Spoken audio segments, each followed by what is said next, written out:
องโกโคสนะคะรัฐควีนสแลนด์ออสเตรเลียนะคะวันนี้อากาศดีมากๆเลยนะคะลมเย็นโชยดีมากๆเลยอากาศอยู่ที่ประมาณ20 องศาเซลเซียสนะคะที่เมืองโกโคสเป็นแหล่งท่องเที่ยวที่มีนักท่องเที่ยวมามากมายเลยนะคะเพราะว่าเป็นเมืองที่ขึ้นชื่อมากๆเลยนะคะในประเทศออสเตรเลียนะคะ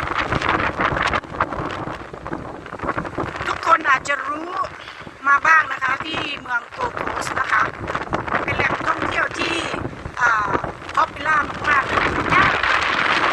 โอกาสได้มาเที่ยวออสเตรเลียนะคะจะมาที่เมืองโกโคสนะคะตอนนี้ไม่มีแต่ว่ารัฐควีนสแลนด์ของเราล็อกไม่ให้มาอยู่ที่รัฐของเรานะคะเพราะว่าที่ซิดนีย์เมลเบิร์นตอนนี้